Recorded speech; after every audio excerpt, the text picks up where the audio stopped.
Olá a todos. Primeiramente eu vou apresentar nosso grupo, então, que sou eu, Caroline, a Isabela, Luiz Guilherme e a Samara. E a gente vai falar um pouco sobre os substratos em áreas degradadas. Substratos são, então, os materiais que devem ser recuperados, e eles foram divididos em 6 categorias, que são resíduo geológico em área remanescente, taludes decorrentes de cortes de construção de barragens, cavas de minas, substratos remanescentes de mineração a céu aberto, horizontes reconstituídos em áreas mineradas e depósitos controlados e não controlados. E todos esses substratos, eles podem ou não estar relacionados com alguns problemas que podem ser de ordem física, de ordem química e de ordem biológica. Então agora, nas tabelas a seguir, a gente vai apresentar os problemas de ordem física, de ordem química e de ordem biológica e relacionar cada um desses problemas com os 6 tipos de substratos citados anteriormente. Então, primeiramente, a gente tem os problemas de ordem física, que são os processos erosivos, a compactação, o surgimento de taludes, a variação na granulometria, a variação na condutividade elétrica, o aumento na densidade do solo e o assoreamento de rios e represas. Continuando então, nós temos as irregularidades nos regimes hídricos dos rios, inundações, deslizamentos e desmoronamentos, desmatamento, remoção da cobertura vegetal, alteração do microclima e, por fim, a degradação dos recursos hídricos. Considerando então os problemas de ordem física citados, observou-se que os mais significativos são a compactação, variação na granulometria, deslizamentos e desmoronamentos, remoção da cobertura vegetal, alteração no microclima e degradação dos recursos hídricos, isso por eles estarem relacionados com mais tipos de substratos. Os problemas de ordem química, então, são os seguintes: a oxidação de minerais, que acabam provocando a redução do pH de águas subterrâneas e superficiais, a contaminação do solo por metais pesados, o esgotamento e o desequilíbrio dos nutrientes, a exaustão da fertilidade e a alcalinização. E considerando esses problemas, observou-se que o mais significativo é o esgotamento e o desequilíbrio dos nutrientes. Por fim, então, nós temos os problemas de ordem biológica, que são a diminuição da matéria orgânica do solo, a diminuição da biomassa e da diversidade microbiana do solo, alterações na fauna e na flora locais, perda da fauna e da flora locais e também o surgimento de espécies invasoras. E considerando esses problemas, então, de ordem biológica, o mais significativo são as alterações na fauna e na flora locais. Como favorecer o processo de recuperação de áreas degradadas nos aspectos físicos, químicos e biológicos? Primeiramente, existem 3 formas distintas de recuperação de ambientes degradados. A recuperação, que seria basicamente você estabilizar aquela área e deixar que o novo processo aconteça. A reabilitação, que seria você estabilizar aquela área também, porém você dá um uso nobre para ela, como uma área degradada por mineração, você construir um parque nela. E a restauração, que seria você favorecer a composição florística daquele local, para que não que ele volte ao que ele era antes, mas sim para um ambiente onde típico, um ecossistema típico da região. Após entender esses 3 conceitos, é necessário realizar a identificação e a caracterização da área degradada. Como vamos fazer isso? O mapeamento, utilizando estacionamento remoto, fotografias para você mapear a área, investigações geológicas e geotécnicas, investigações meteorológicas e climatológicas, que seria para você levantar parâmetros como a temperatura, a quantidade de chuva, umidade, padrões de vento, as condições hidrológicas, que seria você saber quanto de água, se a qualidade da água é boa, a quantidade da água que existe acima e abaixo da superfície naquele local. Condições topográficas, você ter uma ideia de como é o relevo naquele local, se ele é rugoso, liso, ondulado ou suave. Condições do solo, para você levantar parâmetros como retenção, quanto que é a retenção de água do solo, fatores como textura, densidade e todos esses fatores. Condição da vegetação, você saber qual vegetação que existe naquele lugar, a qualidade, a diversidade, quais espécies estão ali. E após fazer essa caracterização do ambiente, do local que ocorreu a degradação, você tem o planejamento da recuperação, que simplificando seria um projeto de recuperação que tem como objetivo produzir condições ambientalmente estáveis para aquele local. Esse plano de recuperação ele deve abordar a reconstrução topográfica, o projeto topográfico, substituição do substrato, revegetação, monitoramento e a manutenção do local. A reconstrução topográfica seria você não mudar bruscamente como é o relevo, como que a topografia daquele local, porque pode mudar o sistema, pode afetar várias coisas nesse ambiente. A substituição do solo superficial e a reconstrução do solo seria basicamente a revegetação, que tem como objetivo a vegetação varia desde o simples controle de erosão até a restauração das comunidades ativas, tendo em vista que os protocolos utilizados para revegetação são específicos para cada região, local e uso da terra, então cada região tem o seu tipo de vegetação que se apropria para aquele lugar. O monitoramento, que seria monitorar parâmetros físicos, químicos e biológicos daquele meio após o projeto de recuperação, e a manutenção do local. Agora, pensando no exemplo prático, por exemplo, nos aspectos físicos, o que você vai fazer numa área que foi degradada? Pensando nos aspectos físicos, seria a retirada dos resíduos que estão dispostos de forma incorreta naquele ambiente. Então, realizar a adequação dos taludes, usando material inerte para que tenha uma melhor estabilização dos mesmos. Realizar um sistema de drenagem correto e eficiente. Depois disso, você vai pensar nos aspectos químicos. Você pode realizar a correção e a fertilidade do solo. Se as condições do solo estiverem muito alteradas por causa da compactação e do adensamento do substrato, você pode aplicar recomendações de corretivos e adubação. Após esse processo, agora pensando nos aspectos biológicos, você pode fazer a recomposição vegetal, dando propriedade a alternativas mais econômicas e ecológicas, como as leguminosas, que elas têm um crescimento muito rápido e a cobertura do solo muito fácil, com muita rapidez.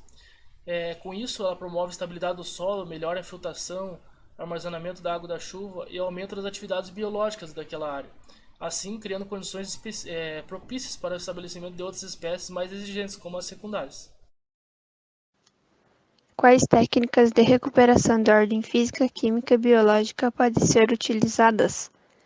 É necessário que a área esteja em condições de estabilidade física e química e recomenda-se os seguintes passos para a recuperação. Pré-planejamento. Permite a identificação da área, determina os impactos e a recuperação. As técnicas de recuperação podem ser aplicadas ex situ e in situ. Na ex situ, é removido o solo do local para ser descontaminado, enquanto as tecnologias in situ são aplicadas na área contaminada. As principais técnicas são a escavação e a lavagem do solo são ex situ e as demais são in situ. A escavação envolve a remoção e disposição física do solo contaminado em um aterro. Tem resultados rápidos de remediação. A lavagem do solo, baseada na suspensão de solução do metal numa solução de lavagem à base d'água. Encapsulamento, uma capa dura é colocada na superfície do solo contaminado. Este método é bastante simples, o que reduz a exposição do contaminante, mas não remove o contaminante do solo. A solidificação, o solo contaminado é misturado com estabilizantes, reduzindo a mobilidade. Vitrificação, o metal é quimicamente ligado dentro de uma matriz de silício arsenatos. A limpeza do solo, utiliza água ou compostos orgânicos para mobilizar o metal no solo. E a fitorremediação, as plantas podem extrair metais pesados do solo e acumulá-los na biomassa acima do solo. Na remoção e estocagem do capeamento do solo, o revestimento vegetal do local pode corrigir ou diminuir os impactos provocados sobre os recursos hídricos. É recomendado para a remoção da vegetação e das lavras que o estéril deve ser depositado na mesma sequência que foi retirado, e isso vai garantir que o melhor material fique depositado na superfície. Obras de engenharia na recuperação. Para o controle de taludes e de água, as técnicas de controle são: instalar represas ou escavações de lagoas para que o sedimento não vá para os córregos e rios. E recomenda construir terraços ou banquetas que vão diminuir a velocidade da enxurrada e receber os sedimentos para que não atinjam o curso d'água. Manejo de solo orgânico. O manejo do solo e da matéria orgânica influencia nos rendimentos obtidos e na qualidade ambiental. Preparação do local para plantio. O fertilizante mais usado nas minas é o composto de nitrogênio, fósforo, potássio e também a rocha fosfática. Essa rocha tem uma solubilidade lenta, garantindo o suprimento de fósforo a longo prazo. O calcário é utilizado em problemas de alta acidez, como nas minas. A superfície deverá ser áspera para interromper o escoamento das águas pluviais e para criar microhabitat para a germinação de sementes, e deve-se usar corretivos orgânicos. Seleção de espécies de plantas. As espécies pioneiras e secundárias iniciais deverão ter prioridade na primeira fase de seleção de espécies. As espécies nativas têm preferência sobre as introduzidas. A utilização de gramíneas, principalmente as agressivas do tipo braquiária, que elimina custos de manutenção, e as leguminosas, lenhosas e herbáceas podem fixar o nitrogênio da atmosfera, tem intensa ciclagem de nutrientes. No plantio, usa-se duas técnicas básicas de cultivo: a semeadura ou plantio de mudas. A vantagem do plantio de mudas é o desenvolvimento das espécies pioneiras, que aumentará as camadas de serrapilheira e humus, atraindo animais dispersores de sementes, acelerando o processo de sucessão vegetal e a recuperação da área degradada após alguns anos. Como avaliar o processo de recuperação nos aspectos físicos, químicos e biológicos? Bom, o processo de melhoria, o processo de recuperação, ele é muito lento. E uma forma de avaliar é através do monitoramento dessas áreas. O monitoramento ele pode ser aperfeiçoado com a utilização de indicadores. Esses indicadores eles vão mostrar os resultados das ações de recuperação, se está avançando ou se está estagnado, ou seja, se a técnica utilizada está sendo eficaz ou não, quando comparados com as condições originais daquela área. Além disso, esses indicadores podem ser descritivos e analíticos. Eles devem atuar com o intuito de prevenir que impactos maiores possam acontecer naquela área e também devem ser de alta qualidade e confiáveis. Alguns indicadores mais utilizados para áreas degradadas são o estudo do substrato, é um deles, que conhecer o local e as ações de manejo já realizadas naquela área, saber sobre os impactos ambientais, a caracterização da degradação gerada por aquela atividade naquela área. Outro indicador é o indicador da qualidade do solo, que pode ser feito através da avaliação da fertilidade do solo, da caracterização da estrutura, da densidade do solo, da capacidade de retenção de água, da profundidade média do sistema radicular das espécies de maior presença naquela área, da quantidade de nitrogênio, fósforo e potássio presente no solo. Outro indicador é o indicador da qualidade da água superficial e subterrânea, próxima àqueles substratos. Pode ser feita coleta e análise da água para caracterização, para ver valor de pH, turbidez e demais parâmetros que influenciam na recuperação. Indicadores de diversidade e equilíbrio da fauna e da flora, O monitoramento da fauna ele pode ser realizado com a captura de animais e também através da observação, né, se houve o retorno da fauna nativa ou não. O monitoramento da flora através do levantamento florístico, com identificação das espécies.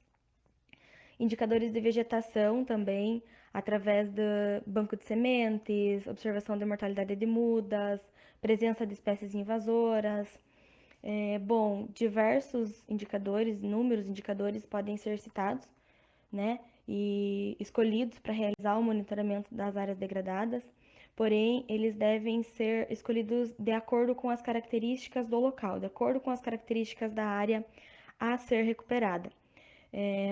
A forma de monitoramento também, o tempo de coleta, de observação, quantas coletas serão feitas, quanto tempo demorará para recuperar cada estágio, aquela área. Isso também vai depender da característica do local e também do grau de degradação daquela área. Agradecemos pela atenção, tenham todos um bom dia.